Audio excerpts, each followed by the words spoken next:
Graça, paz e misericórdia, amém? Esse bom facilitar, toda a honra da glória pertence ao Senhor que vive e reina para sempre. Deus é bom o tempo todo. Aleluia. Tem uma pessoa que gosta sempre de dizer que Deus é bom e o diabo não presta. E deve ser verdade mesmo.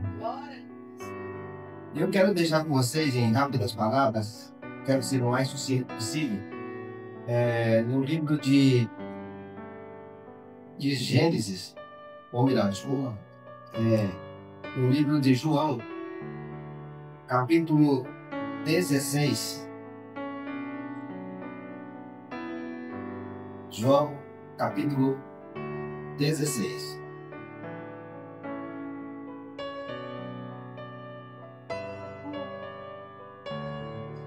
São apenas 4 versículos. João 16. E diz assim, versículo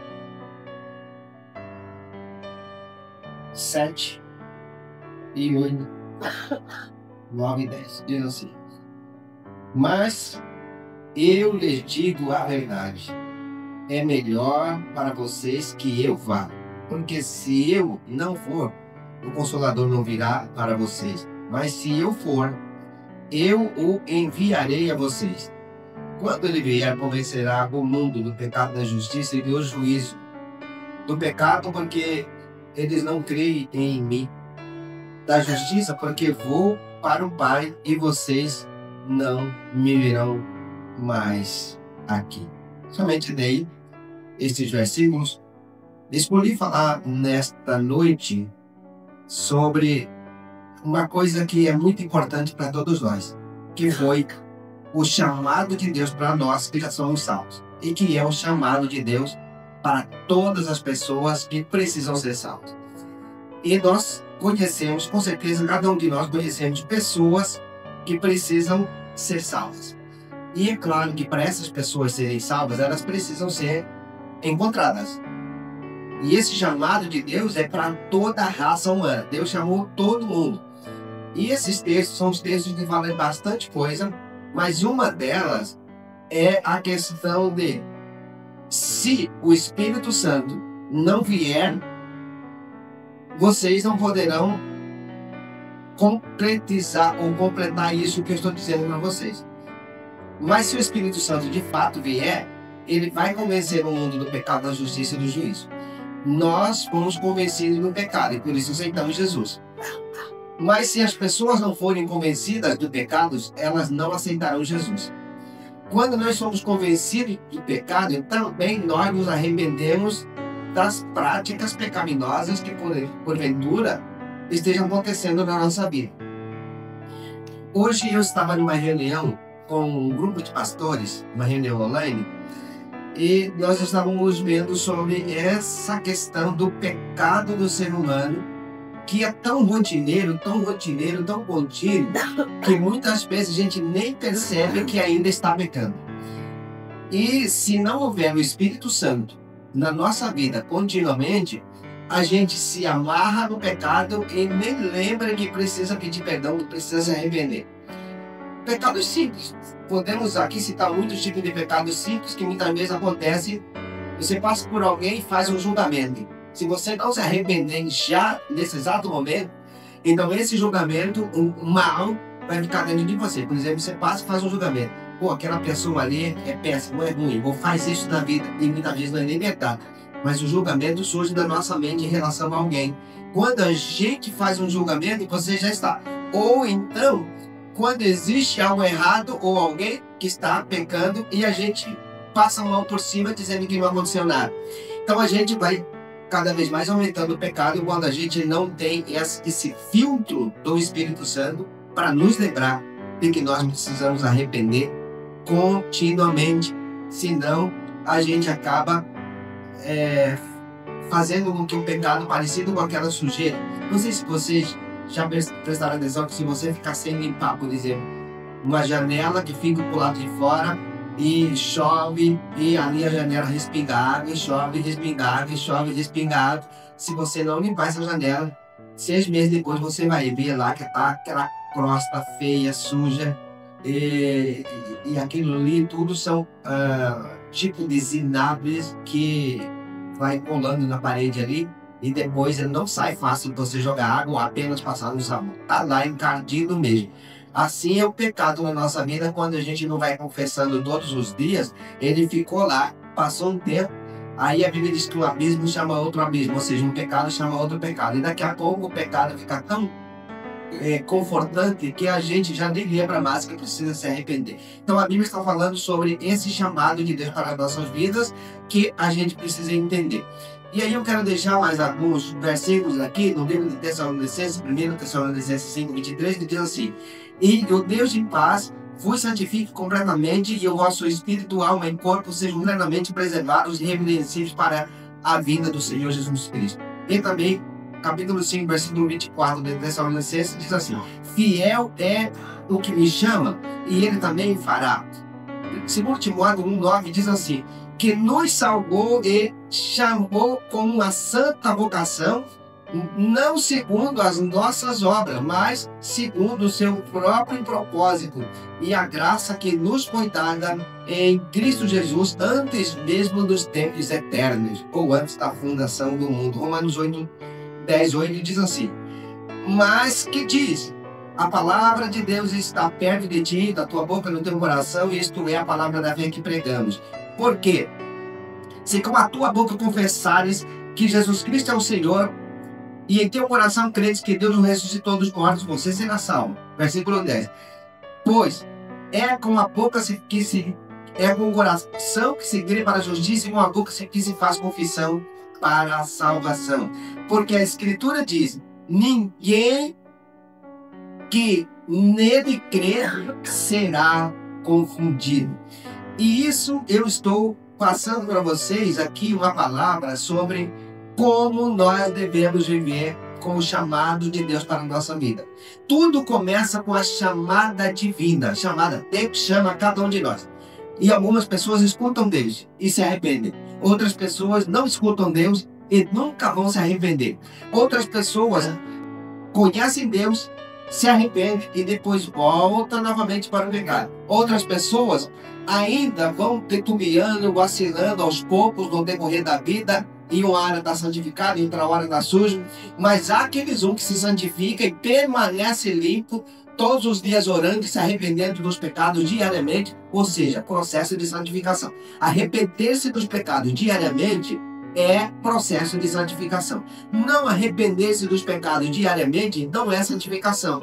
É preservar pecado ou sujeira, como aquelas que vão na janela e depois vira aquele zinabre, aquela crosta que não sai de jeito nenhum. Então o pecado não pode encontrar lugar em nossa vida, não pode encontrar espaço em nós. Elas precisam ser limpas todos os dias. Já viu aquelas pessoas que passam uma semana sem limpar a casa? Pode ser, talvez você não conheça.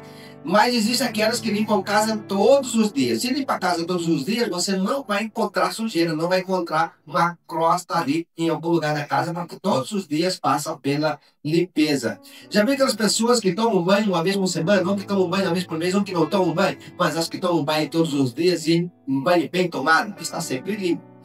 Aí nós estamos falando da alma, nós estamos falando da nossa alma. A nossa alma, ela é limpa com a limpeza que a gente procede da boca, dos olhos, dos ouvidos e das nossas práticas. A porta, a entrada da vida são olhos, ouvido e boca. É ali que entram as sujeiras ou que por onde também tiramos as sujeiras. Mas se a gente não tomar esse devido cuidado, a gente vai estar sujo.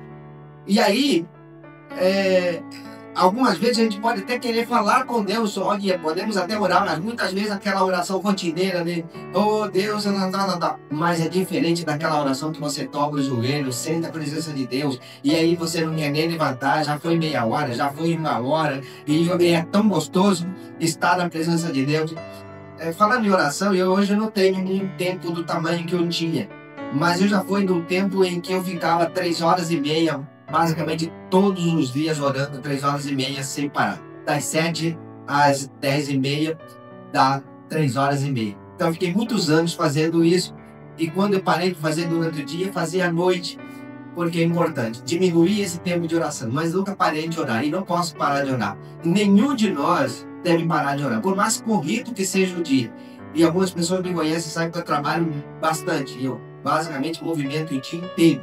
Mas eu arrumo tempo de estar com Deus na oração. A oração é o que comanda a nossa vida. Ou nós mantemos a nossa vida de oração, ou seja, a presença de Deus, ou segurando nas mãos de Deus, ou deixando Deus segurar a nossa vida, ou o pecado vai tomando conta aos poucos e daqui a pouco a gente não tem mais vida com Deus.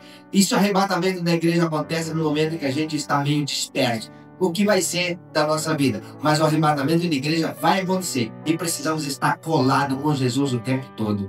E isso é orando o tempo todo.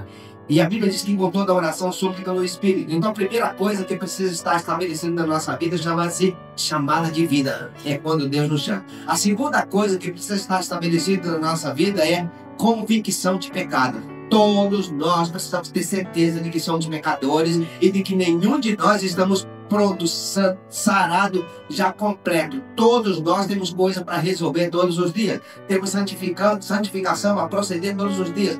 Todos os dias precisamos tomar um banho de Bíblia, tomar um banho de Bíblia, esfregar a nossa cabeça, o nosso corpo com a palavra de Deus. Ainda precisamos enxaguar com a oração e depois com palavra de santificação o tempo todo, orando o tempo todo, falando com Deus o tempo todo. A nossa vida precisa ser de estar andando na rua, está dirigindo, está falando com Deus, está parado no lugar, está falando com Deus, e está em pensamento, está conversando com alguém, resolvendo um problema na sua mente, está falando com Deus o tempo todo. Nós precisamos do processo contínuo de santificação.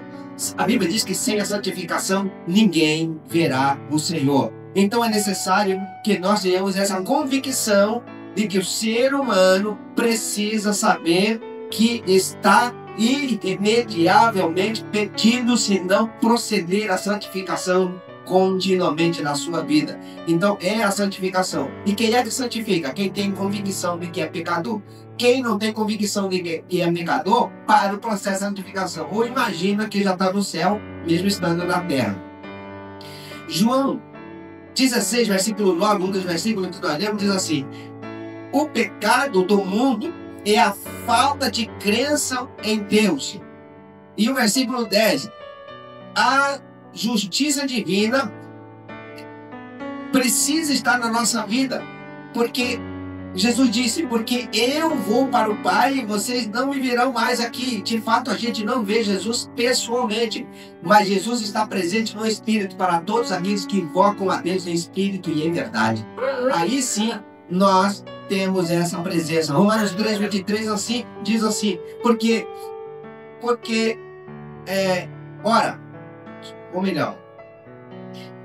todos pecaram e foram desligados da glória de Deus. E 6,23 diz assim, porque o salário do pecado, a recompensa do pecado é a morte, mas o dom gratuito de Deus é a vida eterna por Cristo Jesus, nosso Senhor. Então, essa é a segunda coisa. A terceira coisa que precisa estar na nossa vida continuamente chama-se arrependimento. Arrependimento é a ferramenta principal que faz com que nós estejamos ligados com Jesus o tempo todo. Arrependimento precisa estar o tempo todo na nossa vida, porque muitas vezes passa pensamento e passa palavra, ou escutamos coisas, ou vemos coisas que não deveríamos ver. E muitas vezes, ao ver coisas que nós não deveríamos ver, nós deveríamos imediatamente processar arrependimento na hora, e não permitir que a coisa má entre na nossa vida. A Bíblia diz assim, o salmista Davi dizia assim, não porém coisa má diante dos meus olhos. Quando a gente enxerga algo e não se arrepende na hora, ele entra dentro da gente e começa a encontrar espaço, e daqui a pouco um pecado chama outro pecado, como diz a Bíblia. Um abismo chama outro abismo, o ruído das suas catacumbas, e daqui a pouco vira um cemitério, a nossa vida, um cemitério de coisa podre, que é o pecado, e que o pecado chama o outro. Mas esse arrependimento é preciso estar na nossa vida, porque não há perdão de pecado sem arrependimento que se confessa com a boca. Nós precisamos falar com a boca, conforme isso que nós já lemos. Se com a tua boca confessares, será salvo. Essa confissão que nós precisamos o tempo todo. Atos 2:38, a respeito do arrependimento, diz assim, Pedro então lhes respondeu: arrependei-vos cada um de vós e vocês serão batizados em nome do Senhor Jesus para a remissão dos vossos pecados, e a seguir vocês vão receber o poder do Espírito Santo. Muitas vezes falta unção, falta o poder na nossa vida por causa da ausência do arrependimento. A presença de Deus vai permear nossa vida a partir do momento que nós arrependemos, ou seja, é decidido por arrependimento. Arrependimento das obras más, das obras mortas e de coisas que nos afetam diariamente. Esse arrependimento é uma ação da fé. Diz no livro de Hebreus, no capítulo 11, no versículo 1, que diz assim: ora, a fé é o firme fundamento das coisas que se esperam, a prova das coisas que não se veem. Por quê? Que ela é essa forma? Porque no versículo 6 diz assim: ora, sem fé é impossível agradar a Deus, porque é necessário que quem se aproxima de Deus creia que Deus existe e que é abençoador ou recompensador dos que buscam por Ele. É necessário que nós tenhamos arrependimento. A quarta coisa que é importante na vida de todos nós, de cada um de nós, a quarta coisa chama-se conversão. O que é conversão? Converter é mudar de rota. É uma conversão de 360 graus, ou seja, você ia para lá e aí faz um retorno para outro lugar. Conversão é o fato de todos nós estávamos perdidos e caminhando para o inferno. A conversão é essa mudança agora para o céu. Todos precisamos da conversão. E o que é conversão? É o ato ou a ação que muda o rumo do indivíduo, do inferno para o céu. Isso é conversão. E a conversão, ela não é poderosa sozinha. A conversão é necessário ser acompanhada com a presença do conversor, ou seja, do Cristo Jesus. A presença precisa estar constante. Ou seja, eu não posso me dar o luxo de andar sem a presença de Deus comigo o tempo todo. Mas quando nós estamos vivenciando algum processo pecaminoso, a presença de Deus não está.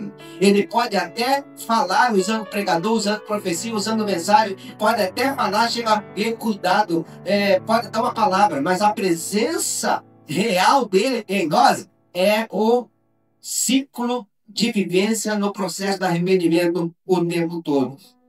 Então é necessário que essa conversão seja um fato na nossa vida, um fato real em nossa vida. Como diz o livro de Atos, no capítulo 3, no versículo 19: arrependei-vos, portanto, e convertei-vos para que assim sejam apagados os vossos pecados. E João 3,15 também diz assim: Jesus respondeu: em verdade vos digo que se alguém não nascer de novo, não pode entrar no reino de Deus. É o novo nascimento e que segue todos esses processos. E aí, a quinta coisa que eu quero deixar em rápidas palavras chama-se regeneração.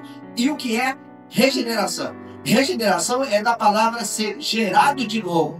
Ou seja, todos nós já vivemos, ou seja, fomos gerados. Mas a regeneração é a ser de novo, é ser gerado de novo. E não é a mesma geração física que nós já temos, mas é a geração de um novo homem na mesma pessoa, ou de uma nova criatura na mesma pessoa. Isso é regeneração, é o ato de nascer de novo. 1 Pedro 1:23 diz assim: vocês foram regenerados, não de uma semente perecível, mas imperecível, por meio da palavra de Deus, viva e permanente.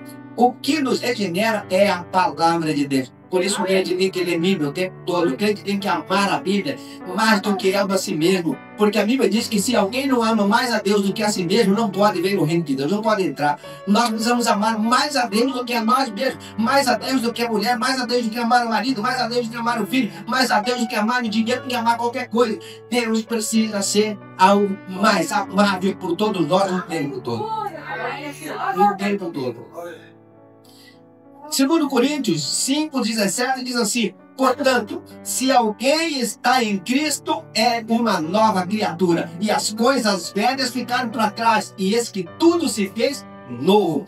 Essa é a regeneração. E a sexta coisa que eu quero deixar com você chama-se justificação. E o que é justificação? Justificação é o ato de Cristo nos declarar justo ou santo. Justificação é quando Cristo olha de lá para nós, a gente aceita Jesus: Senhor, eu aceito como Senhor e Salvador. Aí ele declara: agora você é santo. Porque se depender das nossas práticas todos os dias, ninguém é santo. Porque a gente nunca para de fazer coisa errada. A gente nunca para de, muitas vezes, responder mal a alguém, gritar com alguém. A gente está sempre pecando. Ou vai dizer aqui que ninguém nunca gritou com outra pessoa aqui. E muitas vezes faz algo pior. Grita com mãe, ou grita com marido, ou grita com mulher, ou grita com filho. Que é muito pior do que gritar com o vizinho ou com o parente. Mas a gente acha que nem direito de gritar com as pessoas de casa. Então a gente está sempre cometendo os equívocos, os erros. E se esse processo de justificação Deus não tivesse feito, estamos todos perdidos, porque a gente pode pecar de novo. Mas a gente precisa melhorar até melhor os pecados. Se gritar, diminui o tom de voz, até não gritar mais com alguém de casa. É um processo que a gente precisa seguir. Então, justificação é isso. Gálatas 3, versículo 6 diz assim: considerem o exemplo de Abraão. Ele creu em Deus e isso lhe foi imputado como justiça. O ato de crer é justiça. Então, quando nós cremos em Deus, Jesus nos declarou justo, como Deus declarou Abraão justo, porque creu nele. Então, Jesus nos declara justo por nós acreditarmos nele. Não que as nossas obras dizem que nós somos justos, mas é a declaração de Deus. É Deus que nos declara justos, e aí ele vai cuidando de nós cada vez que nós vamos nos arrependendo, consertando, ele vai lavando a nossa vida e nós lavando cada dia mais com a palavra de Deus. É a palavra que lava as nossas vidas. Aí Gálatas 3:8 também diz assim: prevendo a escritura que Deus justificaria os gentios pela fé, anunciou primeiro as boas obras, ou as boas novas a Abraão: por meio de você, ó Abraão, serão abençoadas todas as famílias da terra. Se tem uma coisa que Deus quer fazer, é abençoar o nosso vizinho da direita, da esquerda, de frente, do nosso colega de trabalho, o nosso bairro, através da nossa vida. Deus disse: eu vou abençoar o mundo através de você, Abraão. Então, precisamos ser o Abraão de Deus da nossa rua, o Abraão de Deus do nosso bairro, o Abraão de Deus da nossa cidade, o Abraão de Deus da nossa empresa, da nossa escola. Aí Deus vai começar a santificar as pessoas que estão à nossa volta. A sétima coisa chama-se união com Cristo. Já estou chegando na parte final. Ele falou que poderia pregar para antes da meia-noite e eu vou fazer isso. Glória a Deus. Antes da meia-noite é agora, né? Mas vamos lá. União com Cristo. O que é união com Cristo? É estar amalgamado. É estar junto. É fazer parte da mesma coisa. As pessoas não precisam olhar para nós e ver Jesus. Senão não é amalgamado. Não é estar amalgamado. Senão não é a mesma coisa. E a Bíblia diz que nós devemos estar nele e ele dentro de nós. A Bíblia diz isso no livro de João. Eu estou em vocês e vocês estão em mim. Assim como o Pai está em mim e eu no Pai, assim também eu estarei dentro de vocês e vocês em mim, para que o mundo olhe e veja que vocês são meus discípulos de fato. Ele está dentro de nós e nós dentro dele. As pessoas precisam ver quem em nós? Jesus de Nazaré. As pessoas precisam ver Jesus em nós. Então, união com Cristo é quando saímos das garras do diabo e entramos na presença de Deus. Antes estávamos envolvidos com o pecado, agora inteiramente envolvidos com Deus na santificação. Todos os dias santificando, estando em Deus. Efésios 4:13 diz assim: até que todos alcancemos a unidade na fé e do conhecimento do Filho de Deus e cheguemos à maturidade, atingindo a medida da plenitude de Cristo. Olha o que a Bíblia está esperando: que nós amadureçamos até ficar igual a Ele. Amém? Amadurecendo até ficar igual Jesus. Alcançando a medida completa. A Bíblia está dizendo que nós devemos amadurecer até chegar à medida completa de Cristo, ou seja, igual a Ele. Chegar ao mesmo nível dele. É possível chegar ao mesmo nível de Jesus aqui na Terra? Talvez seja, porque já teve muitas pessoas que andavam e as pessoas diziam: eu não vejo um homem, e eu vejo Jesus andando naquela pessoa. Já vi testemunhos assim. Já vi testemunho. Agora não, mas antigamente, eu me lembro que algumas vezes eu passei em lugares que as pessoas diziam assim, ó, naquele tempo que não tinha quase crente, há 45 anos atrás, 46 anos atrás, eu estava andando na rua e, você tem uma ideia, naquele tempo eu trabalhei numa empresa que tinha 280 funcionários. Sabe quantos crentes tinha dessa empresa? 2. Eu e Algemiro. Não tinha crente. Você não achava crente na cidade, nas ruas era muito difícil ter crente. Mas eu me lembro que um dia eu estava andando numa avenida de Cuiabá. Alguém passou assim, olhou para mim assim. Aí eu parei porque eu estava olhando e ele disse assim, você é crente? Aí eu falei, sou. No seu jeito não tem como dizer que não é. E alguém que nunca tinha me visto. E passou. Então é possível você deixar Jesus aparecer na sua vida. É possível. Nós precisamos deixar Jesus brilhar em nós. Aqui diz no livro de Atos, no capítulo 2, no versículo 46, diz assim: todos os dias continuavam a reunir-se no pátio de templo, partiam o pão em suas casas, juntos participavam das refeições, com alegria e sinceridade de coração. Teve até uma reunião aí, o pessoal trouxe lanche, todo mundo comeu. Esse processo de estar sempre junto, comendo junto, adorando, celebrando, fazendo a obra de Deus junto.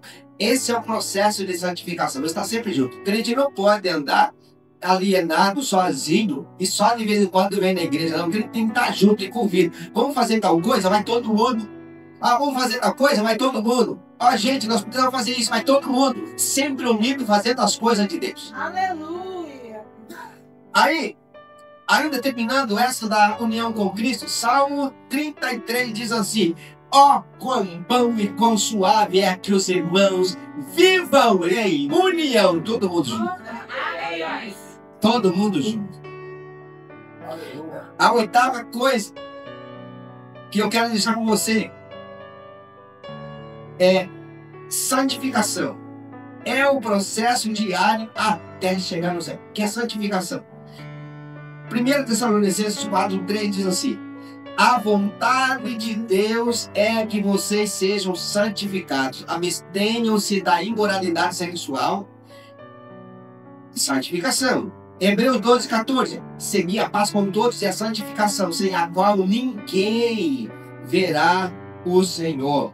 Ainda outro texto, 1 Pedro 1:18 diz assim: porquanto estais ciente de que não foi mediante a valores perecíveis, dinheiro, prata, ouro, que vocês foram resgatados da vossa má maneira de viver. Não foi, mas fostes resgatados pelo precioso sangue de Jesus Cristo, como cordeiro imaculado e sem defeito. É com esse sangue que vocês foram resgatados.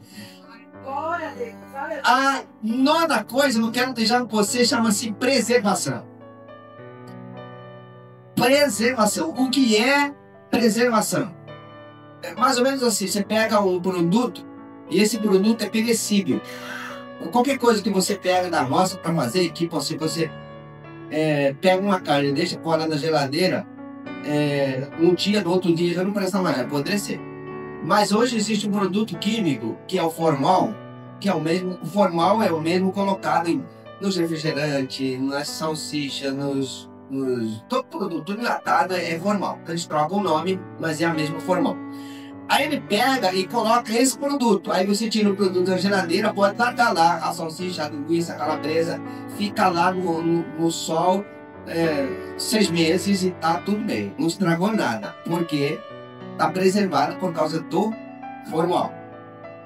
Aí eu estou falando de preservação. Uma vez que nós entregamos a vida para Jesus, nós precisamos estar preservado nele. Fora dele apodrece.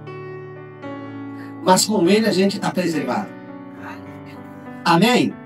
E essa preservação, olha só, Romanos 12:12 diz assim: alegrem-se na esperança, sejam pacientes na tribulação e perseverem na oração. Essa preservação é fruto da perseverança. É quem não para, quem não desiste, quem continua.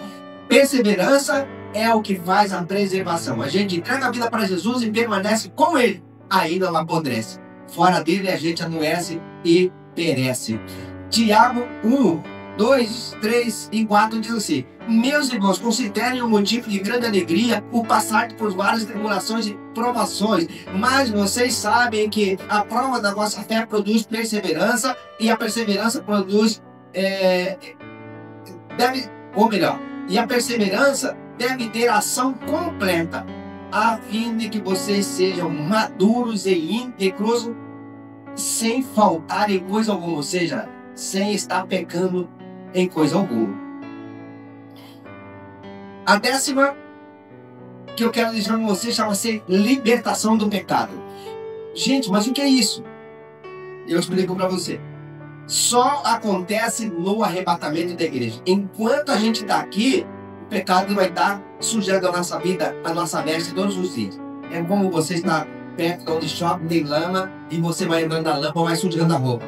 Todo dia o pecado afeta a gente. Mas todo dia a gente ora, jejua, a gente consagra, a gente clama a Deus, a gente lê a Bíblia de novo e a gente lê a Bíblia todo dia, ora todo dia, para ir lavando todo dia. Todo dia a gente tem que estar no processo de limpeza. Então, a libertação do pecado só vai acontecer lá nesse arrebatamento, como diz Gálatas 5:13. Irmãos, vocês foram chamados para a liberdade, mas não usem a liberdade para dar ocasião ou lugar à vontade da carne. Ao contrário, sirvam uns aos outros mediante ao amor. Então não use a liberdade para dar lugar à carne, porque vai sujar de novo, se der lugar à carne. 2 Coríntios 3:17. Ora, o Senhor Deus é Espírito, e onde está o Espírito do Senhor, aí há libertação. O Espírito tem que estar dentro de nós para que a libertação aconteça o tempo todo. 1 João 8:32 diz assim: conhecereis a verdade, e a verdade vos libertará. Essa é a verdade que liberta. Jesus. 11º e penúltimo diz assim: perfeição. Gente, quando fala perfeição, alguém pode pensar assim: nossa, mas perfeito não tem ninguém. E de fato, mas a perfeição vai acontecer. Se você não desistir no meio do caminho, esse texto vai cumprir na sua vida. Quando o arrebatamento da igreja acontecer, então esse texto vai cumprir na sua vida. Perfeição. Mateus 5:48 diz assim: portanto, sejam perfeitos, como é perfeito o vosso Pai que está no céu. Essa perfeição ele começa aqui agora. O dia que você vai arrebatamento da igreja, concluiu a perfeição. Atos 13:22.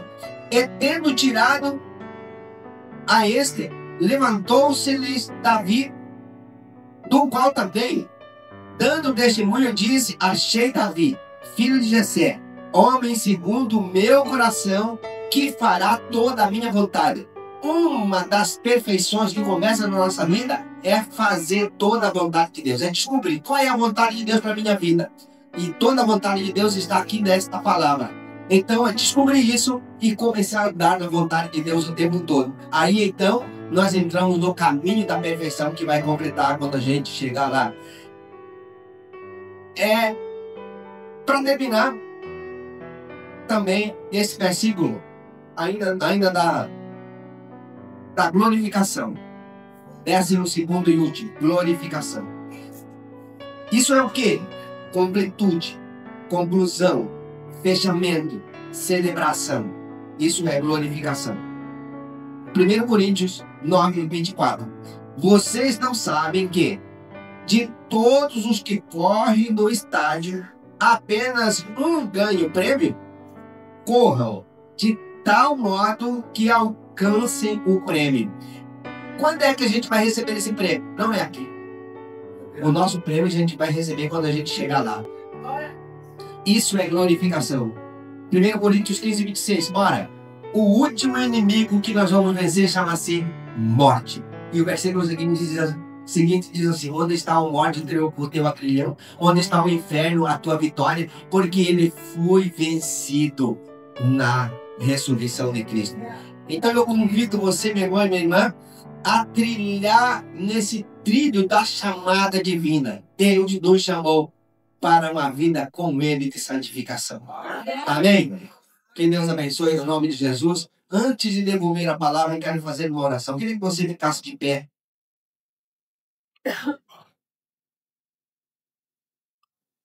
Se alguma dessas palavras tocou você, e alguma dessas coisas você pensou assim: não, eu tenho que mudar isso, eu tenho que melhorar isso, eu vou crescer nisso. Se alguma coisa Deus falou no seu coração, então eu quero que você repita essa oração comigo, se caso Deus falou com você alguma dessas palavras. Quando eu digo valor, é quando a gente entende e diz assim, a partir de hoje eu mudo isso na minha vida. Eu não vou mais agir desse jeito, eu vou mudar minha atitude, meu comportamento. Isso é Deus falar, é quando a gente toma a decisão de fazer mudança.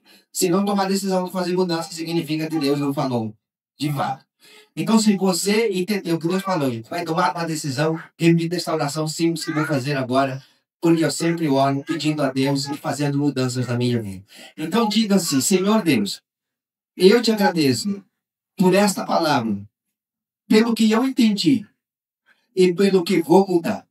Me ajuda, Senhor, a crescer na graça, e no conhecimento e na fé.